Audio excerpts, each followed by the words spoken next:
सबको प्रभु यीशु मसीह के नाम में जय मसीह की। आज हम बात करेंगे सामर्थ्य प्रार्थना के बारे में। जब हम प्रार्थना की बात करते हैं तो ज्यादातर हम इंसान हमेशा दुनिया ये संसार की चीजों को ही प्रभु के सामने रखते हैं और प्रार्थना में मांगते रहते हैं, यीशु मुझे अच्छा घर दो, गाड़ी दो, मेरे बच्चे विदेश चले जाएं और मेरा बड़ा नाम हो, और ऐसी बहुत सारी चीजों को प्रभु के सामने मांगते रहते हैं। लेकिन प्रभु यीशु मत्ती अध्याय 6:8 में कहते हैं, सो तुम उनकी नाई ना बनो, क्योंकि तुम्हारा पिता तुम्हारे मांगने से पहले ही जानता है कि तुम्हारी क्या क्या आवश्यकता है। तो यहाँ पर हमने वचन में देखा है कि हमारा स्वर्गीय पिता पहले से ही जानता है कि हमें कौन सी चीजों की आवश्यकता है, तो वो हमें जरूर देगा। लेकिन ये तो हमारी इच्छा है, प्रभु मेरे पास ये सब चीजें हो। क्या कभी हमने ध्यान से सोचा है और अपने मन में विचार किया है कि प्रभु यीशु हमसे क्या चाहते हैं कि हम दुआ में क्या मांगे? हम वचन में देखेंगे यूहन्ना अध्याय 5:14, और हमें उसके सामने जो हियाव होता है वह ये है कि यदि हम उसकी इच्छा के अनुसार कुछ मांगते हैं तो वो हमारी सुनता है। तो अभी हमने खुदा के वचन से देखा है, जो कुछ हम उसकी इच्छा यानी कि यीशु की इच्छा के अनुसार मांगते हैं तो वह हमारी सुनता है। तो हमें प्रभु यीशु से ये प्रार्थना करनी चाहिए कि जो हमारे आत्मिक जीवन को मजबूत बना सकती है और हमें अंदर से यीशु में परिपूर्ण बना सकती और हमें यीशु के स्वभाव में होने के लिए हमारी मदद कर सकती और यीशु में और ज्यादा प्रेरित और परिपक्व बना सकती है। तो हमें क्या प्रार्थना करनी चाहिए? जो यीशु के स्वभाव में है, तो हमें यीशु से ये प्रार्थना करनी चाहिए, प्रभु यीशु मुझे नम्र बना, मैं नम्रता से अपना जीवन व्यतीत करना चाहता हूँ या चाहती हूँ, मैं नम्र बनना चाहती हूँ या चाहता हूँ। कुछ लोग कहेंगे ये प्रार्थना है। हाँ, मैं कहती हूँ ये प्रार्थना है। वचन भी हमें कहता है कि नम्र बनो। आइए हम वचन में से देखेंगे मीका की पुस्तक अध्याय 6:8। हे मनुष्य, वह तुझे बता चुका है कि अच्छा क्या है, और यहोवा तुझसे इसे छोड़ और क्या चाहता है कि तू न्याय से काम करे और कृपा से प्रीत रखे और अपने परमेश्वर के साथ नम्रता से चले। तो पहले हम देखेंगे नम्रता क्या होती है। बाइबल नम्रता को विनम्रता, दीनता और स्वयं का इनकार करने के रूप में वर्णित करती है। हम देखते हैं कि नम्रता मन का भीतरी व्यवहार है, ना कि केवल बाहरी आचरण। परमेश्वर पिता चाहते हैं कि हम नम्र बने और हम उसके साथ नम्रता से चलें। किसी प्रकार का घमंड जो है हमारे भीतरी विकास को रोक देता है। कुछ लोग उन चीजों पर घमंड करते हैं जो नाशमान है, अपनी खूबसूरती पर, एजुकेशन पर, पैसों पर और बहुत सारी ऐसी चीजों पर जो नाश हो जाएगी। और ऐसा घमंड जो है हमारे आत्मिक विकास को रोक देता है, क्योंकि जहां पर घमंड होता है वहां नम्रता नहीं होती। तो वचन हमें बताता है पहला पतरस अध्याय 5:6 में कि इसीलिए परमेश्वर के बलवंत हाथों के नीचे दीनता से रहो, जिससे वह तुम्हें उचित समय पर बढ़ाए। तो जब हम लोग नम्र बनेंगे तभी प्रभु हमें बढ़ाएगा। कई बार ऐसा होता है, जो नम्रता होती है वह समय और हालातों को देखकर लोग बदलते हैं। कुछ स्थानों पर लोग इतने नम्र हो जाते हैं, इतने नम्र हो जाते हैं, स्पेशली जब किसी अपराध में पकड़े जाएं, कोई गलती करते समय पकड़े जाएं, तब वे बहुत कहेंगे, सर प्लीज मुझे छोड़ दीजिए, मैं आगे से ऐसा नहीं करूंगा, नहीं करूंगी। जैसे ही नम्रता का दिखावा करके बच निकलते हैं तो आगे जाकर उसी मनुष्य को बुरा बोलना शुरू कर देते हैं और गाली निकालते हैं उसका धन्यवाद करने के बिना।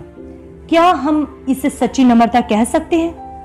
बिल्कुल नहीं, ये सच्ची नम्रता नहीं है। हम मुंह पे कुछ और होते हैं और पीठ के पीछे कुछ और। ऐसी नम्रता को हमारे स्वर्गीय पिता यीशु मसीह पसंद नहीं करते हैं।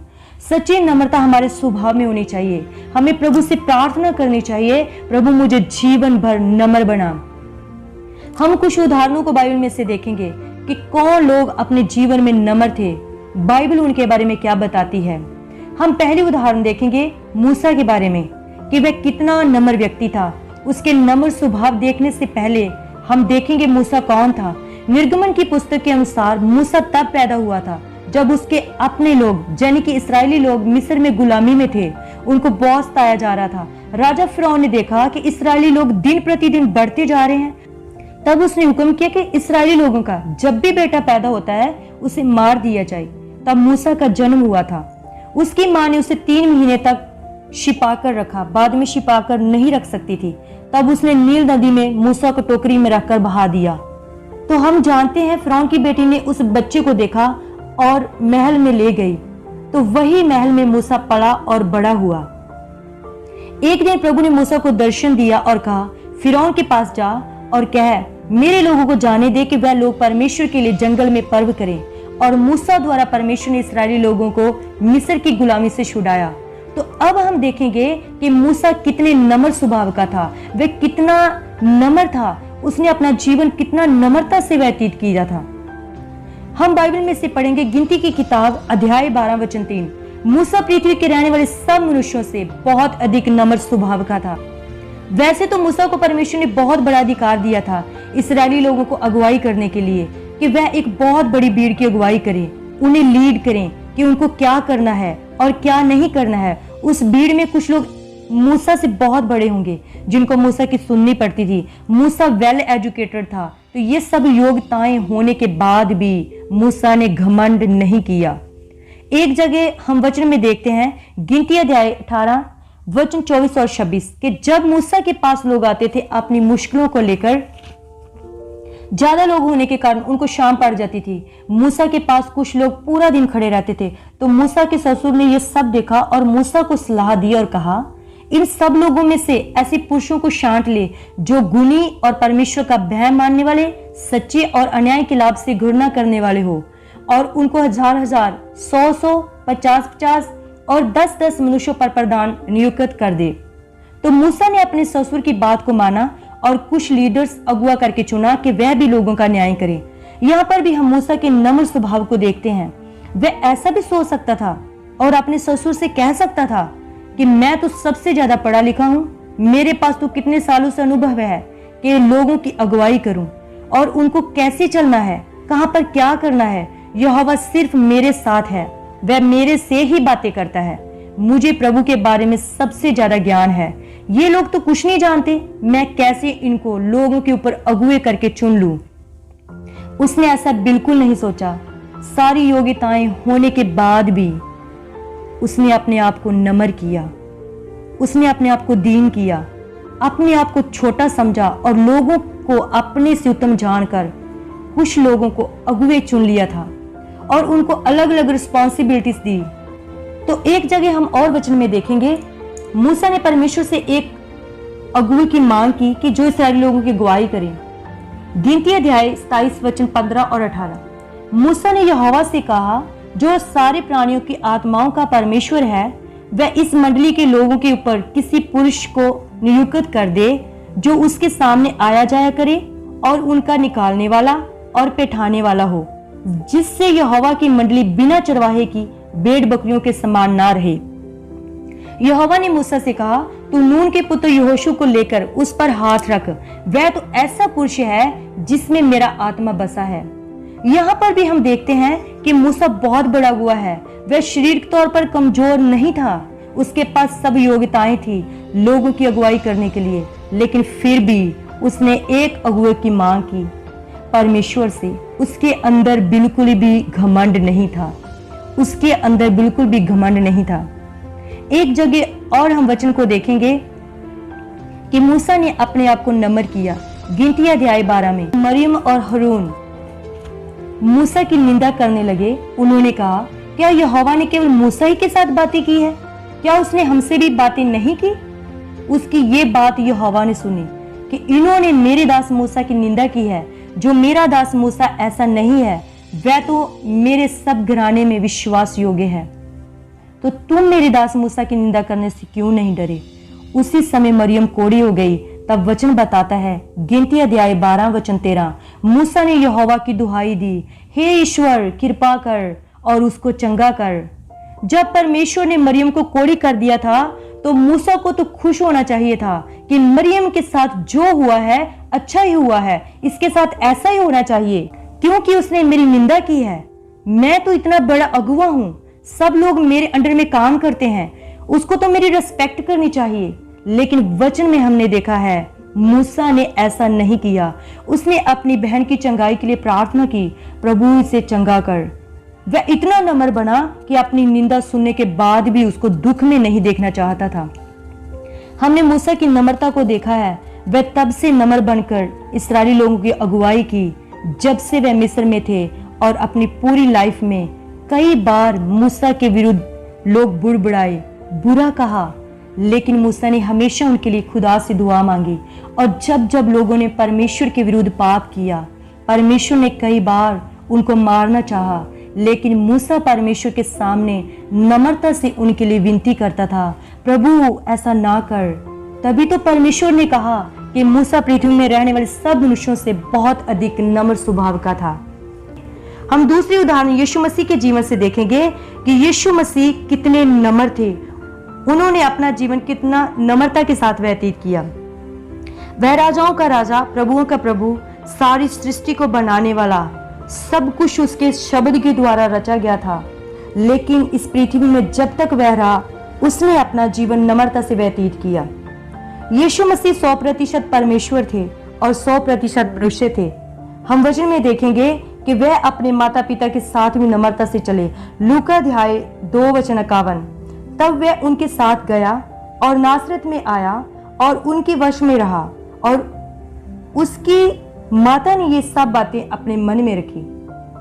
और फिलिपियों की पत्री अध्याय 2:8 में हम देखते हैं, और मनुष्य के रूप में प्रकट होकर अपने आप को दीन किया और यहाँ तक आज्ञाकारी रहा कि मृत्यु, हाँ क्रूस की मृत्यु भी सह ली।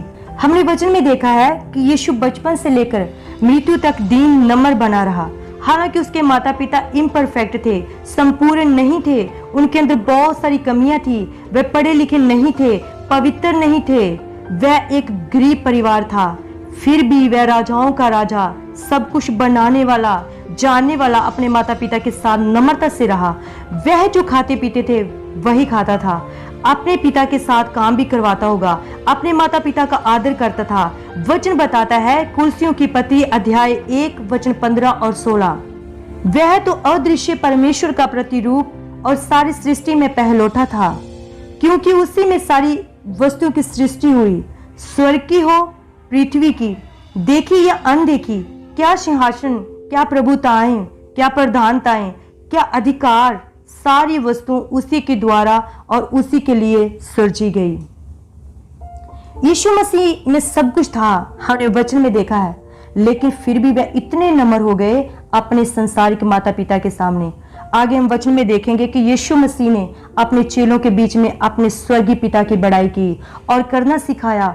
उसने अपने स्वर्गीय पिता को ऊंचा उठाया। जब यीशु के चेलों ने यीशु से कहा हमें प्रार्थना करना सिखा, तब यीशु ने उनको इस रीति से प्रार्थना करना सिखाया, हे हमारे पिता तू जो स्वर्ग में है। उसने अपने पिता को बड़ाई दी, स्वर्गीय पिता की ही बड़ाई करना सिखाया और बताया कि पिता का नाम ही बड़ा होना चाहिए।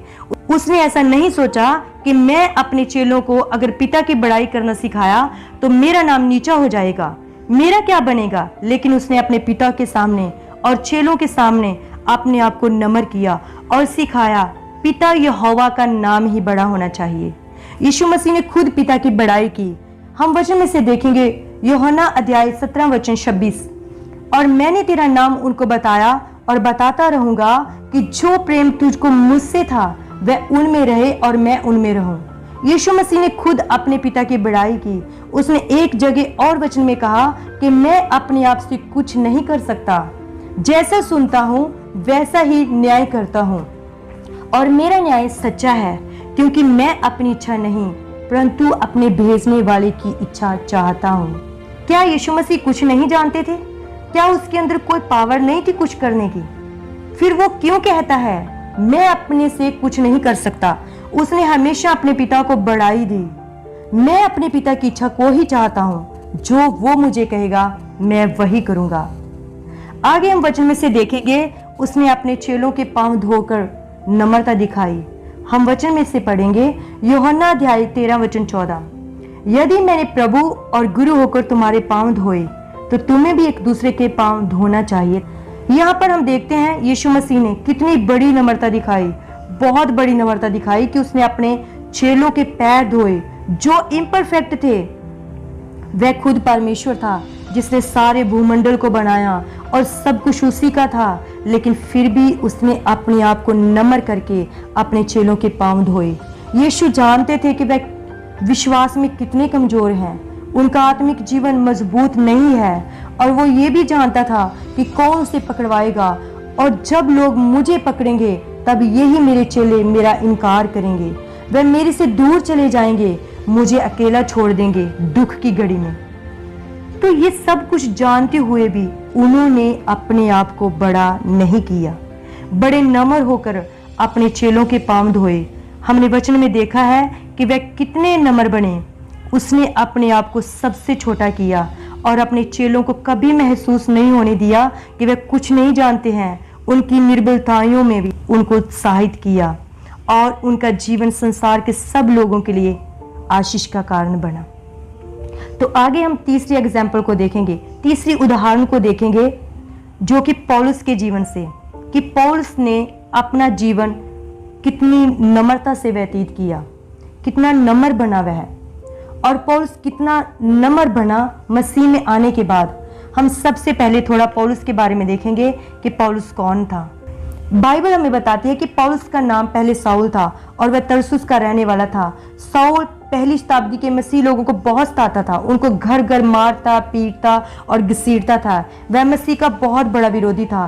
तो एक दिन वह प्रभु के लोगों को सताने जा रहा था, तो रास्ते में यीशु ने उसे कहा, हे साउल, तू मुझे क्यों सताता है? उसने पूछा, हे प्रभु, तू कौन है? उसने कहा, मैं यीशु हूँ जिसे तू सताता है। वह घोड़े से नीचे गिरा और उसके साथी उसको उठाकर दमिश्क में ले गए। तो 3 दिन तक ना देख सका। तब प्रभु ने अपने चेले हनानियों को उसके पास भेजा कि वह उसके लिए प्रार्थना करे और फिर से दृष्टि पाए, और वह देखने लगा। उसने बपतिस्मा लिया और पवित्र आत्मा पाया, तो वह यीशु का प्रचार करने लगा। तो इस प्रकार साउल का जीवन बदल गया और उसका नाम अब साउल ना रहा, पौलुस हो गया। प्रेरितों के काम अध्याय 13 वचन 9। अब हम पौलुस की लाइफ से देखेंगे कि वह कितना नम्र बन गया मसीह में आने के बाद। हमने देखा है कि पौलुस पहले कितना घमंडी और प्रभु के लोगों को सताने वाला था। हम बाइबल में से देखेंगे कि उसने अपने आप को दूसरे प्रेरितों के सामने कितना छोटा किया और नम्र बना। हम वचन में से देखेंगे पहली कुरिन्थियों की पत्री अध्याय 15 वचन 9, क्योंकि मैं प्रेरितों में सबसे छोटा हूँ, वरन प्रेरित कहलाने के योग्य भी नहीं, क्योंकि मैंने परमेश्वर की कलीसिया को सताया था। और इफिसियों की पत्री अध्याय 3 वचन 8, मुझ पर जो सब पवित्र लोगों में से छोटे से भी छोटा हूँ, ये अनुग्रह हुआ कि मैं अन्य जाति को मसीह के अगम्य धन का सुसमाचार सुनाऊं। तो हमने वचन से देखा है कि पौलुस ने अपने आप को बड़ा नहीं समझा। यीशु के और भी चेले थे जो यीशु के साथ रहते थे और यीशु के बाद भी चेले बने, लेकिन पौलुस ने उन सब के सामने अपने आप को छोटा कहा। मैं तो कुछ नहीं हूँ उनके सामने। वह हमेशा याद रखता था कि वह मसीह में आने से पहले कैसा बुरा इंसान था, पर परमेश्वर की बहुत बड़ी दया उस ऊपर हुई। अगर हम उसकी योग्यताओं की बात करें तो वचन में से देखेंगे फिलिप्पियों अध्याय 3 वचन 5 और 6। पौलुस कहता है, 8वें दिन मेरा खतना हुआ, इस्राएल के वंश और बिंजामिन के गोत्र का हूँ, इब्रानियों का इब्रानी हूँ, व्यवस्था के विषय में यदि कहो तो फरीसी हूँ, उत्साह के विषय में कहो तो कलीसिया का सताने वाला, और व्यवस्था की धार्मिकता के विषय में यदि कहो तो निर्दोष था। यहाँ पर हमने वचन में देखा है कि पौलुस कहता है, घमंड करने के लिए मेरे पास बहुत कुछ है, पर मैं मसीह के कारण हानि समझ लिया है, जो जो बातें मेरे लाभ की है। ये सब कुछ होने के बाद भी उसने सब प्रेरितों से अपने आप को छोटा समझा।